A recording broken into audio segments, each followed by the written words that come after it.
I'd like to kind of look at those values in the context of some relationships. For example, if we can start with China, because one of the images that I couldn't get out of my head is the image of McKinsey partying, because there's values and there's money, right? These consultants are paid a lot of money, partying, a couple of miles away from Uyghur camps, right, in China. And so, and the complicated relationship with advising Chinese companies and working for the American government at a time when, right, we're frenemies at best, and in conflict, severe conflict at worst. And I think there was a little footnote, Mike, of you talking about your time in the South China Sea and now seeing the islands being built up there by China. And that had something to do with McKinsey. And so, there's client first, but there's also kind of values of, international relations, and where does that fit? And what did you find in terms of how McKinsey is able to justify some of these working relationships with authoritarian regimes? It's a very good question. So, McKinsey's a huge company. It's been many decades that most of their partners, I think, have actually lived outside of the United States, not in it. So it is truly a global organization, but its roots are in Chicago and in New York. It's still, in many ways an American company, but because it's so decentralized, because this guy Marvin Bower, the kind of godfather of McKinsey, kind of modeled the company on a law firm format, where you have these highly autonomous, regional offices. In China, it's very localized. The partners and senior partners are Chinese, which makes a lot of sense. Highly educated Chinese people, some of them being Baker scholars that went to Harvard Business School, but Chinese, and sometimes they may not see going to Xinjiang and partying a couple of miles away from a Uyghur detention camp as being a problem. Quite the contrary, they would see it as, this is something the Chinese government wants. They want us companies to go there and show that, Xinjiang is open for business and a wonderful place. And they thought it was, perfectly fine. They may have missed the forest for the trees. That's the same kind of attitude, I think, that allows them to think that they can go work for a company like China Communications Construction Corporation, which is helping to build those, have been helping to build those islands in the South China Sea.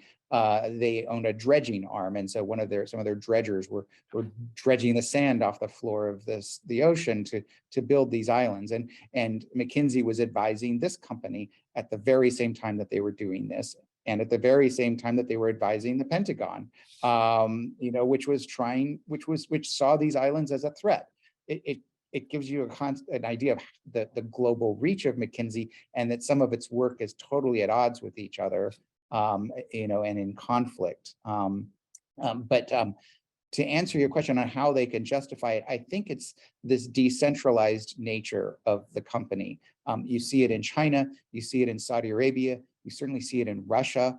That it's okay to work with the governments there, because, for example, in Russia, you have two sons of, Alexander Solzhenitsyn, who are working as senior partners at McKinsey. Walt, for a long time, McKinsey did not want to work for foreign governments, believing that, or even governments in the United States, believing that change was more difficult to accomplish. And one can understand that. The political process is messy. It's complicated. It's not as easy as in private corporate life, where a couple of people make decisions. So, it took them a while to decide to do that. But once they did, and this is in the context of seeing their competitors challenging them for supremacy, they decided we needed to expand, and expand they did. And they went to work for government, threw themselves in totally, like in South Africa, where I went to look at it. When the consultants went in there after apartheid ended, they came in with the best of intentions. It was an exciting place to be. We're forming this new government, this new experiment, making up for decades of terrible treatment of the country's population. And eventually, though, they began to realize that there are big profits to be made working for the government. And they did so in a way that did not involve adequately vetting their partners, who ended up being corrupt. And it ensnared McKinsey, and at the time was its worst scandal in its history. That was later surpassed by the opioid scandal. But, you know, they do it.